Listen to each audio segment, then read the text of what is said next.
Welcome to episode 81 of Tritoncast. This is the podcast for UC San Diego Athletics. I'm Jeff Turiel. Thanks so much for joining us this week. We have another great show in store for you. We'll be talking Triton track and field with Zeinab Torabi coming up in a moment. If you missed any of our earlier episodes, which you may have, we've got 80 of them for you on demand. Listen anytime. Go to ucsdtritons.com/podcasts or search Tritoncast wherever you get your podcasts. And this week on episode 81, we're joined by Zeinab Torabi from Triton Track and Field. Thank you so much for joining us this week, Z. Thank you, Jeff, for having me. So let's start with the beginning. When did you get into track and field? How young were you when you started being a little athlete? Honestly, I started pretty late. I would say sophomore year of high school. Wow. I did volleyball in middle school and freshman year of high school. But because volleyball starts in the summer and I was always traveling during the summer, I kind of switched sports.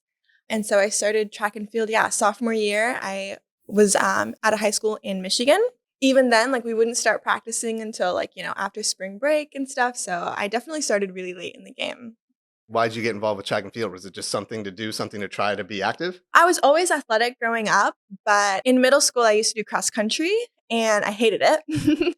But my favorite part of cross country was that at the end, you always finish the race with whatever you have left. And it's kind of like a sprint. And I always loved that part. And I was like, okay, if I like the fast running, maybe I should try track and field.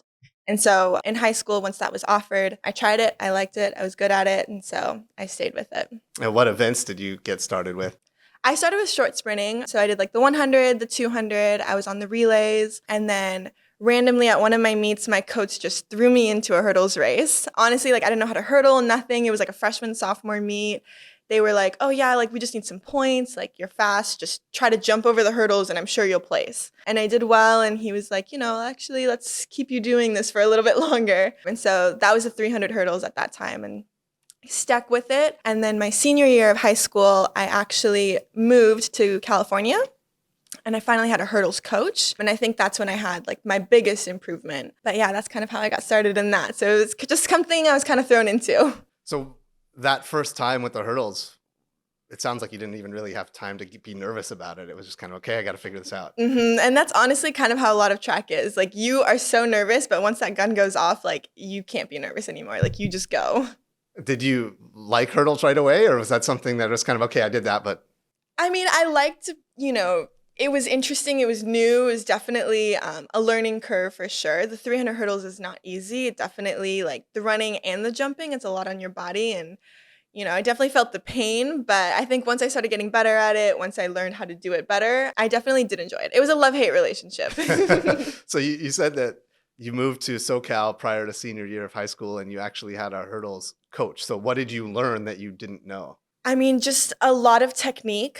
I had the running down, the sprinting, that sort of thing. But then when it comes to the hurdles, you can lose a lot of your momentum if you don't know how to hurdle correctly. And so, you kind of want to glide over the hurdle. You don't really want it to ruin your speed or anything like that. And I feel like I was always jumping. So it's kind of like a start and stop kind of thing. But once I got the technique down, driving into the hurdles, all of that, it became a lot more seamless. And I improved my time a lot, which helped me get here. How many times did you knock them over when you were figuring it out? A lot. Yeah, no, definitely. I've fallen in high school in a race. Got some battle scars to prove it. So moving to a new state, a new region as a senior in high school, athletics aside, that can be challenging. How did you adjust to life in Murrieta? Honestly, it wasn't too much of an adjustment. I moved around a lot. It was just something that my parents, they were always looking for the next best thing, the best city, where we had family, where we had friends. Before UCSD, I went to about 12 to 14 different schools. Yeah, so coming to college was an easy transition for me. So you went to that many schools. I'm not going to ask you to do it, but in your mind, could you rank okay, I liked these, this one was, these not so much? I'm not biased, but UCSD is at the top of my list. Yeah, no, I mean, I would have to really think about it to try to, go through, and I would definitely miss a couple. But usually I was out of school for about a year. But there was a couple times where it was 2 in a year. Again, just in terms of life, what were those adjustments like? I mean, it sounds like you kind of figured out a system to make friends and settle in, that kind of thing. Yeah, no, I mean, I always made friends, but I think when you're moving every year, it's definitely hard to make deeper connections. It's kind of something that takes time. So I always had friends, but it wasn't honestly until I came to UCSD that I started creating those lifelong friends, And I do have lifelong friends that I've met over the years and stuff for sure, but I think this was kind of the first place that I was really able to settle down and set down roots. And, even after graduating college, like I've stayed here, I love it. Well, we'll get into your adult career in just a few minutes, but what went into your decision to come to UC San Diego as a student? Honestly, UCSD was on the bottom of my list when I was, first applying and all that kind of stuff because my dad used to go here. And so I wanted to do something different. I wanted to explore, change it up a little bit. And with track and field, when I was getting recruited, all the other schools I was talking to was D1. And I even got like a full ride offered somewhere. But, my dad, he loved UCSD. He wanted me to at least come out, look at it, make an educated decision. And when I came here, honestly, like it was like love at first sight. Even though it was like the only D2 school that I was talking to, just something about being by the beach, all the facilities that we had. And then I met the coach and I met a bunch of people on the team and they were just super friendly. And it was just really like, it was just a feeling I couldn't describe. But after I left, like it became my number one choice. So your dad, if I'm not mistaken, played volleyball here. Is that right? Just for a year. Right. Yeah, he played in 1993. I believe the coach at the time was Rod Wild. They were D3 at the time too, which was really cool because he played in D3 and then now I've done D2 and D1 here. So we've kind of, been a part of each transition. Didn't leave anything left for your brothers, huh? No. So you came on your visit, you loved it. What was it about the coaching staff and the team that at least that you met on that initial visit that kind of made you feel like this could be home? Honestly, they were just so friendly. I would say like it just really felt like a family. And that was really what sold me was just that feeling, of everybody being connected. Everyone was so nice. And it was just a beautiful campus, beautiful facilities. I couldn't even tell that it was a D2 school because some of the D1 schools I was looking at were completely run down. The track is so far removed from everything else. Like it was, we have a lot of great facilities here. And so after you come on that visit, UC San Diego moves up higher on your list. Was it a done deal in your mind at that point, assuming you were able to get in? Yeah, I'd already gotten in before I'd even talked to the coach because I got recruited late because I came to California my senior year. Right. Track is a spring sport.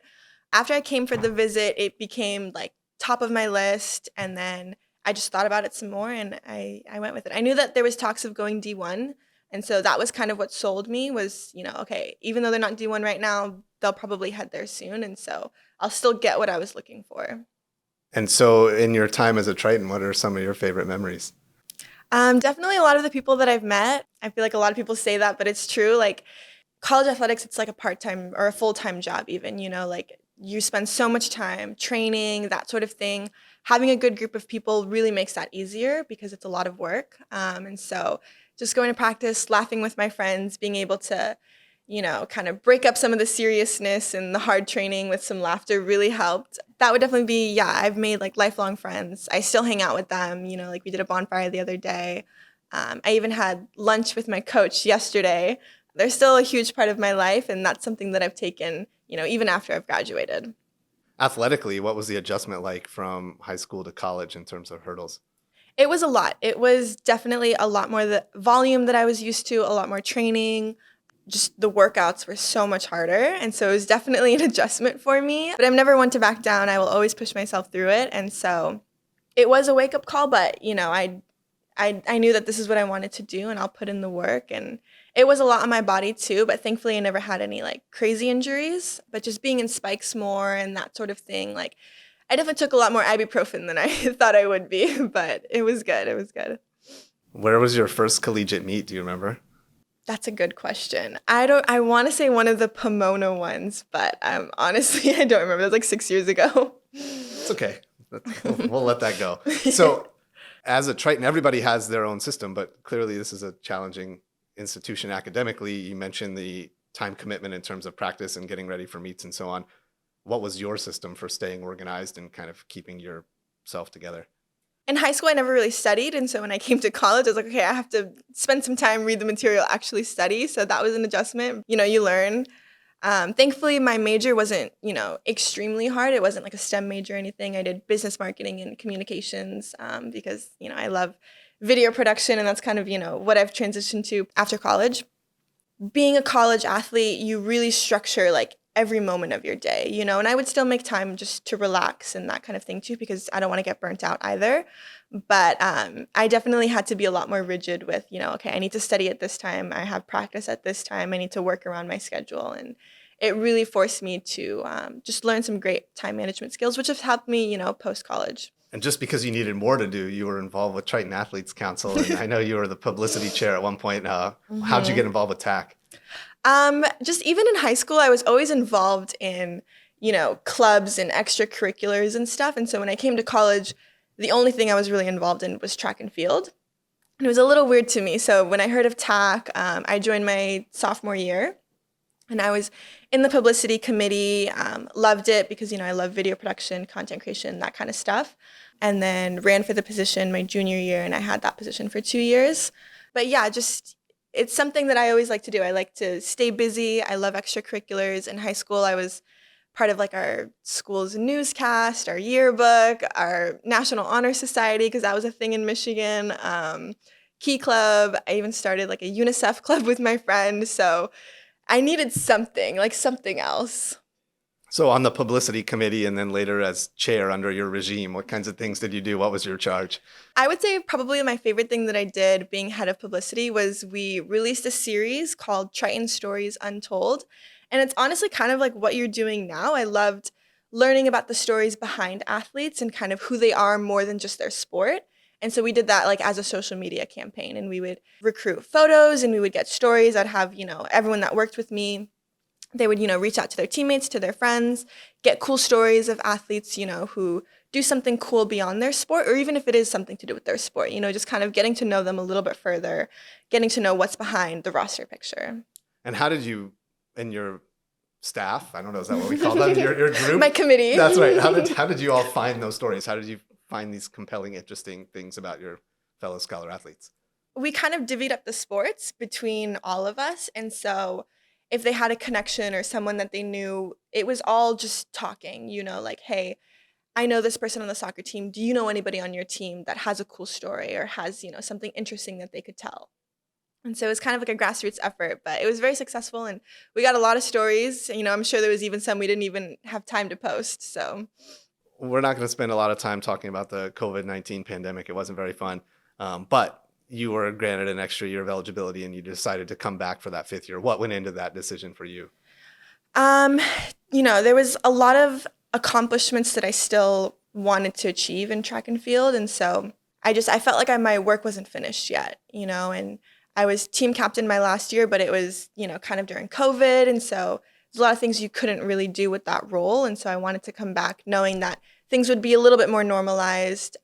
Honestly, I wasn't ready to leave yet. I loved everything so much. And with that extra year, I was like, I don't want to regret something later in life. Like, oh, what if I, didn't take that other year? Like I could have, done so well. I could have, had these accomplishments. I didn't want to live with any regret. All right, not your sport, but we'll play softball for a second. Any regrets about staying that extra year? No, definitely no regrets. My 5th year was my best year in track and field, moved up on the all-time list. It was great. We finally had a more normal year to, have like team bonding activities, that sort of thing. I did a lot. I was still interning. I made a lot of connections my last year. I think it was definitely the right decision. What accomplishment or accomplishments are you most proud of athletically from your time as a Triton?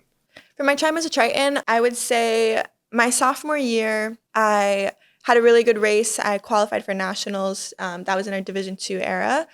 I got a provisional mark with that. I moved up on our all-time list to number 8 all-time. So that was really cool. I didn't go to nationals because you have to have like a higher ranking. They take the top like 20. I think I was like number 30 in the nation at the time. So that was really cool. So, the next year I, was supposed to go hopefully, but, COVID happened. It's okay.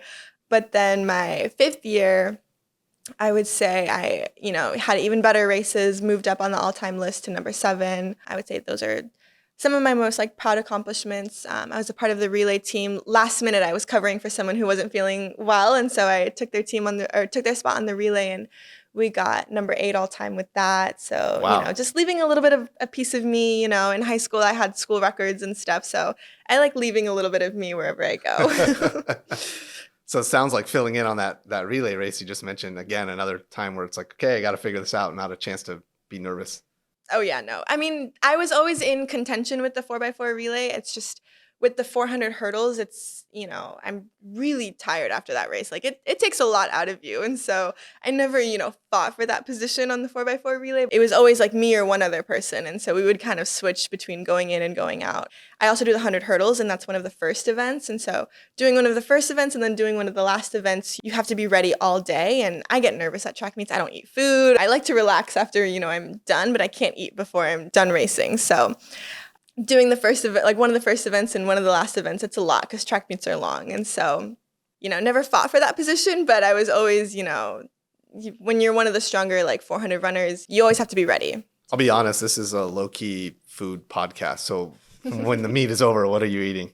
Oh my God. Okay. My guilty pleasure was Chick-fil-A milkshakes after track What flavor? meets. It was like the cookies and cream flavor. Okay. Yeah, no, because and sometimes I get nervous. I don't like to eat a lot of sugar before track meets. I try to eat, super healthy the days leading up to it. And so I was like, I deserve this. I have a week before my next race. Like, I'll burn this off. Don't worry. So Chick-fil-A milkshakes were my guilty pleasure. Amazing. Amazing. No. Well, yes, I am judging you, but that's amazing. Great job. As long as you're not judging me about the mozzarella sticks from 2 weeks ago.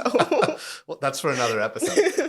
So I know you're a multi-time team captain. What did you see your role as in terms of being a captain? What did that mean to you? For me, honestly, I think the type of team captain that I wanted to be was lead by example, just always doing the workouts and never taking it easy. I never wanted to be like an authoritative figure or anything like that, just be a good example for people and hopefully they'll follow suit. And also just being fun or have people let loose for a little bit, bring a smile on their face, because some of those workouts, they're not easy. And so I was always joking. They were always like, how do you have so much energy? And I mean, that's just kind of the person that I am. Like, I will always have energy no matter what. That's why I, sign up for a lot of things. But that's the kind of person that I wanted to be as a team captain, was just being a friend. And I love to encourage people, track. It's not an easy sport. And so I would always, comfort people after races when they didn't do as well as they wanted to. I wanted to be a friend. And that's kind of the role that I took. Maybe subconsciously in your early years at UC San Diego, looking back on it now, did you have some teammates as captains that you either thought did a good job or maybe not so good a job? And did that maybe help mold how it was when it was your time to be a captain? I would say I never had a bad experience with a team captain. Some of my best friends, like Claudia Cox, Joseph Polk, they were other hurdlers with me that were the team captains before me. They're a little bit older.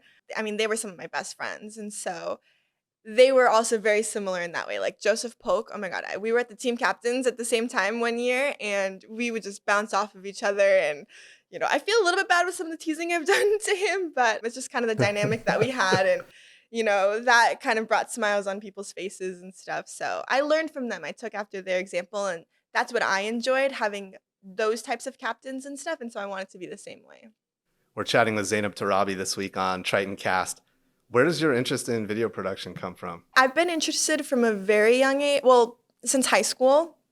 I would say it's all relative. It's all relative, exactly. It was just, I loved filmmaking and movies and all of that sort of thing. I wanted to try it out. And so my very first job in the industry or whatever, I was the video coordinator and team manager for our men's varsity basketball team as a, young sophomore in high school. It was really funny.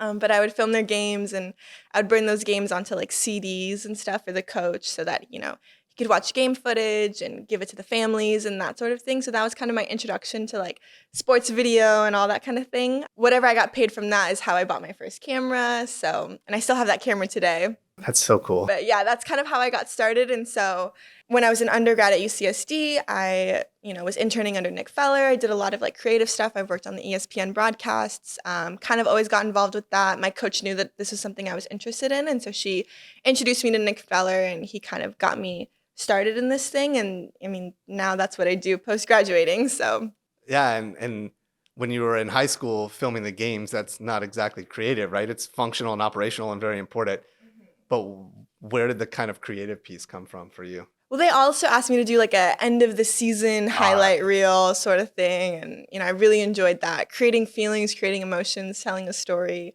I love doing that. It's, I've always been a creative person. It's why I was on Yearbook. It was why I was on Newscast and that sort of thing. So finding the right avenue has been, honestly pretty easy for me.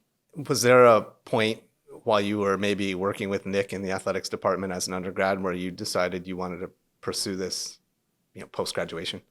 I kind of always figured that I would, use this as good experience and interning and that sort of thing. I never really thought about what kind of job I wanted to do post college, like what industry. But I think just with the connections that I've made and, it was so easy for me to acclimate. I feel like I've known so many people. Like I remember when I first met you in the office, I was like, yeah, I know you. Yeah, no, I wanted to build a portfolio for sure. Not being an athlete and being able to dedicate more time to actually learning a lot. I've learned so much under my boss, Andrew Fisher and Stephen Callista. And so I just really wanted to hone those skills first if I take it anywhere else. Was there an adjustment you had to make going from an undergrad to now a department employee? Because obviously some of your friends are still scholar athletes here, and now you're supposed to be a real adult. Yeah, I really don't. I'm definitely still learning. No, it's been cool. I feel like I haven't left college, honestly, even though I have more responsibility on me. I'll still walk around campus and I get recognized by my friends and all that kind of stuff. But now most of them are graduated this year, so I don't know what it's gonna be like. But no, it's been cool. It hasn't been too much of an adjustment. I would say I have a lot less time to hang out with them and that sort of thing. But everyone's busy, and so. So tell us kind of day to day what you do in your role. Day to day, coming to the office. I work with I work with Andrew Fisher, and so he's always giving me projects to do. We kind of tag team a lot of things. What I love about my job is that there's a lot of variety in it. Like sometimes you're in the office editing, sometimes you're out filming, sometimes you're doing this. So it's really cool. Your day never looks the same, honestly, which is what I really love. I love not having like a boring 9 to 5. There's so much variety. You're in the office, you're out of the office, you can work from home, you can, work in the office. It's pretty cool. But I would say it changes a lot day by day. Are there sports that maybe you were less familiar with that you had to kind of learn or figure out on the fly? Definitely. Yeah. Baseball is one for sure. I know it's a big sport, but I didn't understand the innings or the top or the bottom or what the cage. I mean, I don't know if there's a cage. I'm still learning, but there's definitely been some adjustments. But it helps to know about the sports when you're filming it because then you kind of know like, oh, this might be a strikeout. Like I should go to this position or I should film it from this angle and that kind of thing. So I have learned a lot, and it's helped me create better videos because now I know like, oh, when an important moment is kind of coming up or that sort of thing. But yeah, just going to different sports, learning, you catch on pretty quickly. And I like to talk to people and figure out like, okay, what does this mean? Or, that kind of thing. So definitely learning some of those other sports. What's that feeling or that emotion like when you know that you just got the shot? It's honestly like you have to stay calm because you are still filming and you don't want to, like ruin the shot. And so it's like this like internal, like you have do this little happy dance, but you have to like, be cool and collected. Is there footage of this happy dance? Do we have it from another angle maybe? Not yet? I'm sure we can find it. I don't know. Okay. I'm not going to look for it. Got it. So when you're in the moment at an event covering a game and something big or important happens, and you just said you have to stay composed and kind of keep going, but sometimes whatever that is that you just captured, they need it turned around pretty quickly to put out on social media or whatever the case might be. So how do you transition from shooter to editor and kind of get that done quickly? It's not too bad, I would say. Sometimes a lot of the, fast turnaround stuff, like I'll just give the footage to my boss and, because we'll both be filming for like big games and that kind of thing. But no, there has been times for sure, but it's not too bad. You just, you plug in your SD card, you go, you're still happy and all this kind of stuff and the adrenaline is still there. But because you know what the shot looks like, it makes it a little bit easier when you're doing it immediately. So for some of us, video editing for what we do, and I'm pointing at myself if you're not watching on YouTube, is, okay, there's the basket, right? So there's the start, there's the end. Okay, there's the basket. Now I can tweet it out or whatever the case might be. But a lot of what you do, the creative content, is putting together with music and with sound and emotion and reaction and kind of telling the story that way visually, which can be so impactful. How do you look at a blank slate and come up with those kinds of amazing finished pieces? It honestly just depends on what footage you have, kind of what emotion you want to tell. Is it something serious? Is it something, super hype? Is it something emotional? You really just take that feeling and you'll run with it. You'll find a song that matches. You'll edit it a certain way. If it's, something that's a little bit more serious, it'll be like longer cuts, that kind of thing. And so there's kind of a formula, but then at the end of the day, it's all creative and it's kind of just what you end up creating. And so it just depends on the emotion that you're trying to create. when you're working on a longer piece like that and you have a deadline that's weeks away, whatever the case might be, how do you go about, like, what's your cadence? What's your process for taking whatever's been shot, whether you shot it or it was handed to you, and then coming up with that finished piece? Planning it out helps a lot. Kind of trying to figure out, okay, what are the emotions? What's the story? That sort of thing. Trying to find the right footage. So like recently I worked on a video for baseball and we had a lot of success with that. I really wanted to highlight the fact that we were, conference champions at the end of it. And so I had some footage from the trophy and all that kind of stuff that I used at the very end. And kind of just, telling that story of overcoming adversity and that sort of thing, taking play-by-play audio, and just making everything work together to tell a story. Is there a piece that you're most proud of so far?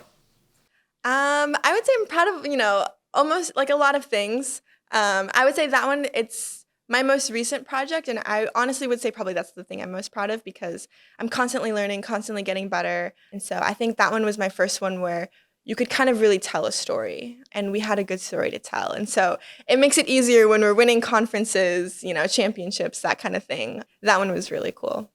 How do you look at things, or what's your perspective when maybe a season isn't going so well, or you're shooting a game and it's not a great result for us, but you still need to output something? Mm-hmm. How do you approach that?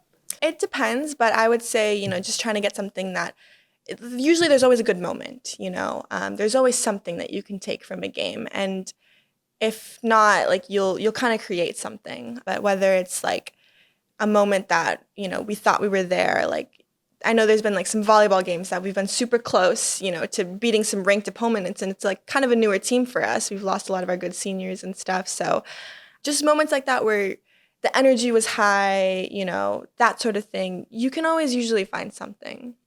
What's your favorite sport to shoot? That's a good one. Basketball's fun, Okay. because there's a lot of energy in the crowd, and you feel that, the athletes feel that sort of thing. Like that Cal game, I mean, I would say that was like probably my favorite thing to shoot, and it was just because, being an athlete, I know what that feeling is like. I know that adrenaline, and when all the energy's there and you have fans hyping you up, that sort of thing. Like it really does help your performance, and it puts you in a zone that sometimes you wouldn't get if you didn't have all those fans and that kind of thing. So anything that has high energy, basketball is super fun. Something I haven't done yet is swim. I feel like that would be really cool. It looks super cool. So, I love trying to get like stuff that looks a little bit cool. Golf would be fun. It's, on a great facility, that sort of thing. But right now I'd say basketball. And I mean, sorry, track and field. Obviously. Obviously, that was the first one. I completely forgot about that. That's just so obvious. Yeah, I want to ask you about that because when you went to cover track this year, now as an employee and not a member of the team, first of all, was that weird? And second of all, how do you approach a sport like that where is so much going on and it's over such a large area and you may be by yourself, the only one there capturing it? Yeah, I mean, definitely being a track and field athlete, it helps. I know a lot about what's going on, where I can stand, where I can't, where they're going to come, that sort of thing. So that helps a lot. I can really kind of plan. But yeah, it's a sport where there's always something going on. There's always something to be filming. And it's a long period of time. So definitely, gain some muscles carrying that camera and that sort of thing. I think definitely having that experience, it helps. You mentioned a minute ago working with Andrew Fisher and sometimes you're both covering the same event. So when that's the case, when there's more than one of you there, how is that assignment broken up or who's concentrating on what? We always have like a game plan whenever we talk. If there's anything specifics going on about the game, like if we're featuring someone, like, one of us will cover like who we're featuring, one of us will get crowd shots, that sort of thing. We have that dialogue. And then what I like to do is during games, I like to see where he is and I like to be like on the opposite side. If he's in one corner, I'm not going to be in the same corner filming. So I like to kind of know where he's at, and I'm sure he does the same.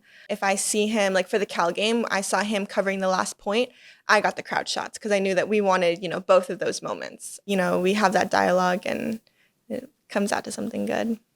And I assume that kind of feel, that understanding just comes with experience and practice and time. Definitely, over time we've kind of learned our, filming habits and that sort of thing. So just getting to know someone too, it helps.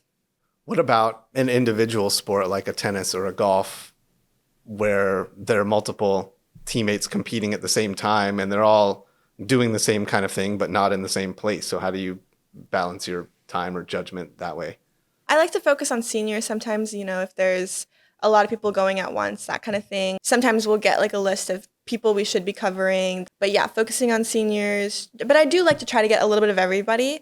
And so if I've already covered one person, I'll try to go somewhere else and cover someone else and just cover all of my bases, so that at least we have something of everyone.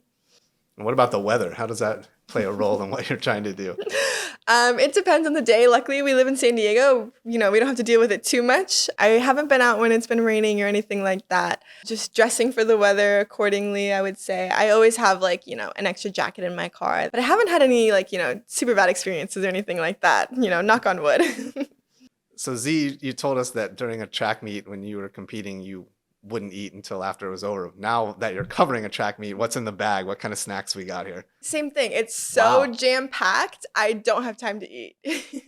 But I've only done 2 events. Both of those were during Ramadan, which is the Muslim month where you're fasting and stuff. Right. So I wasn't eating. Would you be competing during Ramadan? Before I came to college or before I started doing track and field, I did practice Ramadan pretty strictly, but ever since I started doing sports, it wasn't super realistic. There was one year where I tried doing it. I believe it was my 4th year. I didn't eat food, but I drank water because I was going to practice. If I didn't drink Right. water, I was going to pass out, So I was like, okay, I have the intention of, still doing it, that sort of thing. I wouldn't fast on track meet days, just during the week for practice. But I lost a lot of weight. I lost a lot of muscle. So I didn't do that the next year. I was like, you know what, after I graduate, that's when I'll start taking it more seriously. I'm sure, people will understand. Were you religious growing up? My family is very religious. Yeah, I would say I'm very spiritual, believe in God, faith, all that kind of stuff. But, as we're young, we're learning, it's a different time, that sort of thing. So everyone has their journey. I know you were in Michigan most recently before you came to Southern California. There's a big Muslim population there, isn't there? There is, not in the town that I grew up in. I was honestly the only Middle Easterner in my entire school. Not very much diversity at all. So coming to somewhere where there's a little bit more diversity has been really cool. But yeah, no, it was a very white town, that sort of thing. And I made a lot of great friends and stuff. But yeah, I was always kind of, the only one that looked like how I did. Was that difficult for you, or is that just that's what you knew? That's all I knew, honestly. I would say it influenced me a little bit. I have blonde hair now. I'm kidding. I love, making all types of friends. And so that's what I was comfortable with. That's what I knew. A lot of my friends, that's what they are here. I've started making more Middle Easterner friends too, which has been cool. And I like having a variety. So the past couple of years, I've been living with other Persians and, Lebanese and that sort of thing. And it's been really cool because, we can share a lot of same tastes in music and that sort of thing. The food, oh my God, it's great. Yes. Yeah, that's where we were headed next. Again, this is a low-key food podcast. Mm-hmm. So yeah, what are some of your favorite things to cook or eat? I'm still learning how to cook. I wouldn't say I'm the best. It's okay, you're young. Being, a college athlete, that sort of thing, you never really had that much time. In undergrad, I had a job as a server at a restaurant called True Food Kitchen, and I always get food from there because the food's really good quality, that sort of thing. But I started making a lot of food similar to that, and it's a lot of protein, quinoa, that sort of thing, vegetables. So that's kind of what I know how to make. I just recently made salmon and veggies. So I'm learning, but my dad recently got me a cookbook actually for my birthday, and it's an Afghan cookbook. So got some recipes I got to start learning. Amazing. What's your favorite Afghan food? It's the same as every other Afghans. It's this dish called mantu. It's basically these dumplings with yogurt and meat and all these different spices. And it's, time consuming to make, but it pays off. It's so good. When you get that recipe down, you'll have to bring some in. It sounds amazing. I will. And Z, will end here. I read on your website bio, so I don't know when you wrote this or said this or made this claim, but I just need to verify here that you don't like the inside of the Oreo. Is that right? That can't be right. The frosting in between Oreos, it's so sweet, too sweet, So I like to break up the cookie and just eat the chocolate part. But it's still going to have some of the goo on it, right? Or do you scrape it clean? Sometimes I scrape it clean, sometimes I don't. If I'm having a lot of Oreos, I will scrape off, a lot of it. What do? put it on the side? Do you donate it to a friend? What happens to that? Because that's the best part, as the rest of us know. I know. I mean, some friends have taken it for sure, but I've Okay. definitely, I've thrown away a lot of it. And are we talking like traditional Oreo or a golden Oreo? Yeah, no. I don't like golden Oreos. Okay. Traditional Oreos for sure, the way to go. I would imagine, I'm no expert, I would imagine that maybe not Oreo brand, but there's probably a cookie that replicates that. That's just a stack of those cookies without the. In college, I ate a lot of Milano cookies, Okay. the mint chocolate flavored. I love mint chocolate and I love caramel chocolate. I would say those are some of my favorites. And I don't think those necessarily relate to Afghan food, right? No, I would say I'm, pretty well-rounded in my food tastes. So let's get back to your job for a second, Z, and what you do now. How can this be a springboard for you, and what do you want to do long term? Or are you just loving what you're doing?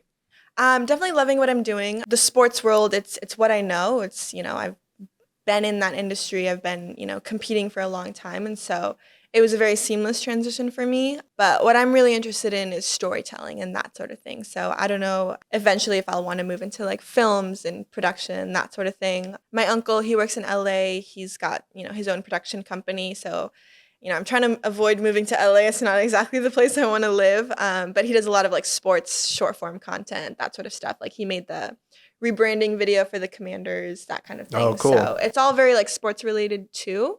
That's where my network is, but we'll see where life takes me. Z, thanks so much for chatting with us this week on Tritoncast. Of course. Thank you for having me.